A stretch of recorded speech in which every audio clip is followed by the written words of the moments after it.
komunikasi yang baik, tata cara, etika, ramah tamah, sopan santun, chatting yang bagus, dengan kata-kata yang baik, ramah, tidak melukai.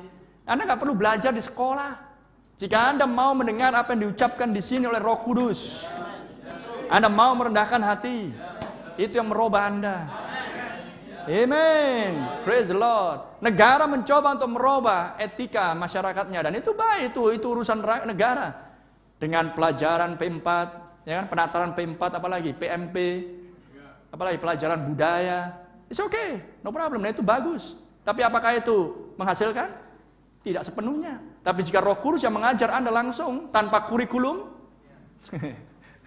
amin. Haleluya. Dalam sekejap Anda diubahkan. Itulah kelahiran kembali Anda. Itulah persiapan Anda untuk sampai kepada pengadopsian tubuhmu. Amen. Jadi lihat apa yang dilihat oleh Brother Branham. Mata yang dicoreng-moreng dengan cat rias. Berkhotbah kepada jiwa-jiwa di neraka yang tidak menerima rahmat, pendamaian. Dan yang kemudian terpisah secara kekal dari hadirat Allah. Tidak ada jalan lagi untuk bisa menyatu dengan hadirat Allah. Total terpisah. Namun demikian, mereka, siapa mereka?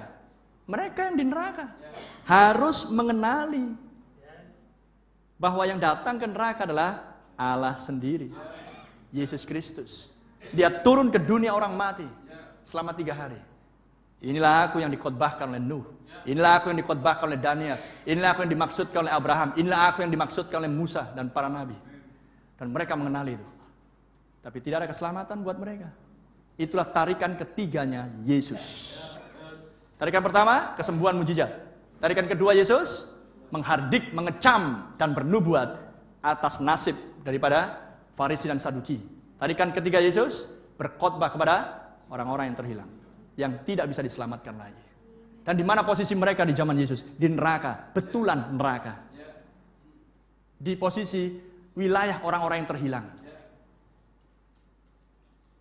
Di zaman Yesus. Dan sekarang saya lanjutkan, paragraf 281. Orang-orang yang terhilang yang tidak pernah bisa diselamatkan karena mereka sudah menolak rahmat pendamaian. Itulah dulunya tarikan yang ketiga Yesus. Sekarang, apakah ada pertanyaan?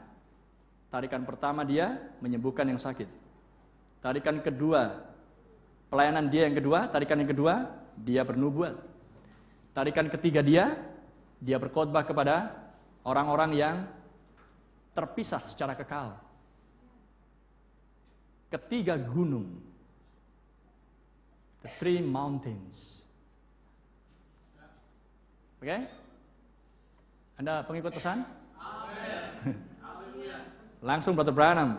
Ketiga gunung. Kalau Anda baca seperti ini, Anda harus berubah.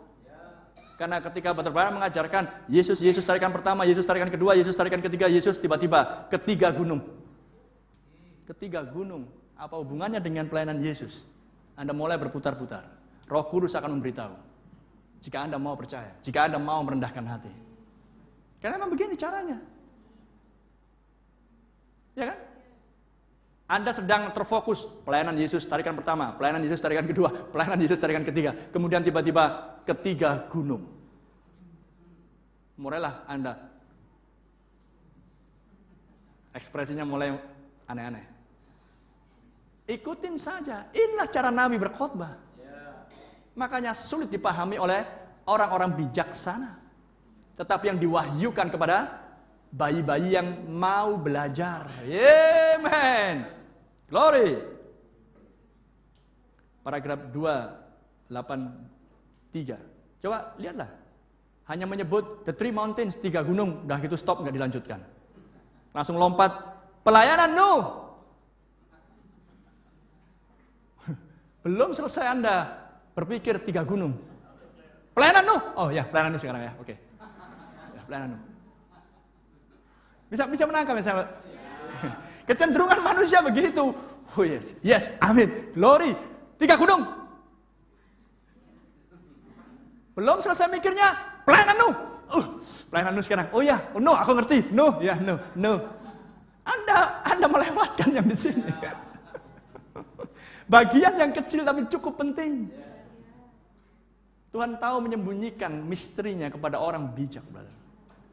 Hanya orang sederhana yang bisa menangkap semuanya ini. Pelayanan Nuh sekarang melakukan hal yang sama. Semua pelayanan sama. Tarikan pertama, 2, 3. Nuh berkhotbah, Nuh masuk ke Bahtera, dan ketika dia masuk ke Bahtera, ada 7 hari tanpa terjadi apa-apa. Nuh sudah di dalam Bahtera, 7 hari tanpa terjadi apa-apa.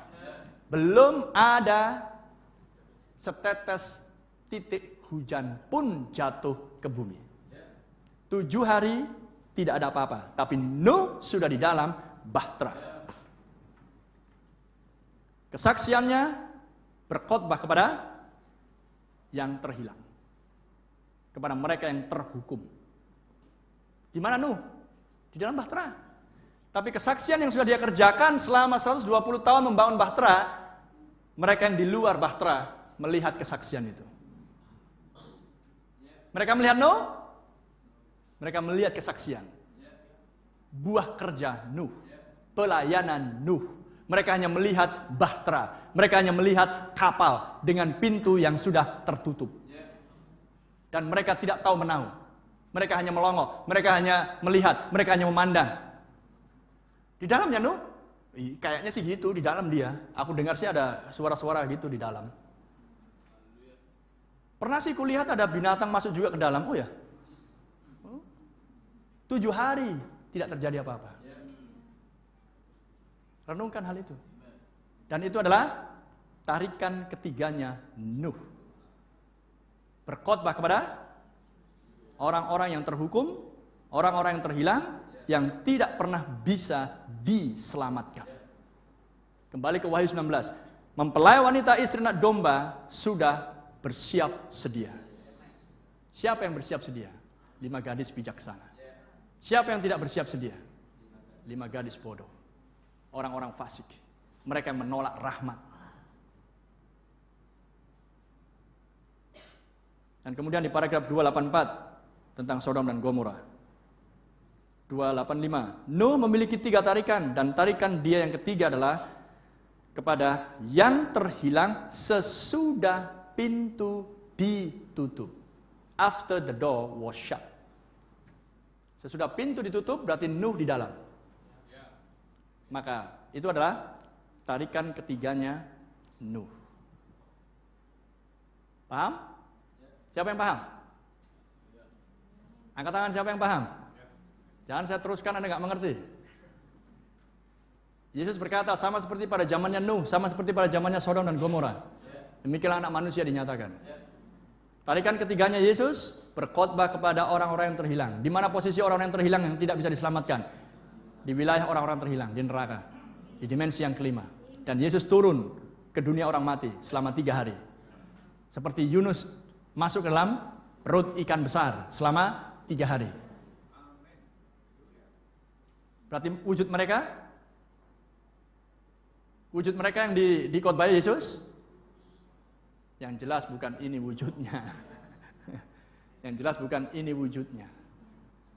Alkitab bilang roh-roh yang di dalam penjara. Pater Branham mengatakan jiwa-jiwa yang di dalam penjara. Alkitab katakan spirit, roh-roh yang di dalam penjara. Roh-roh yang di dalam penjara. Tapi sekarang jiwa-jiwa yang di dalam penjara. Renungkan hal itu.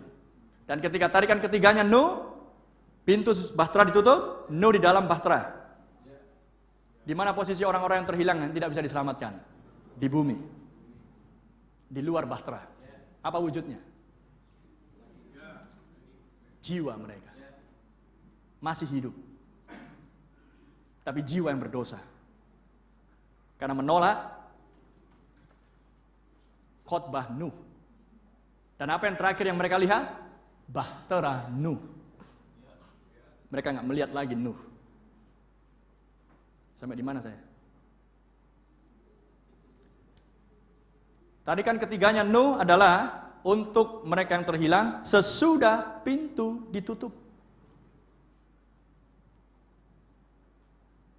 Allah membiarkan bahtera itu ada di situ, di mana tidak ada seorang pun yang bisa masuk atau keluar.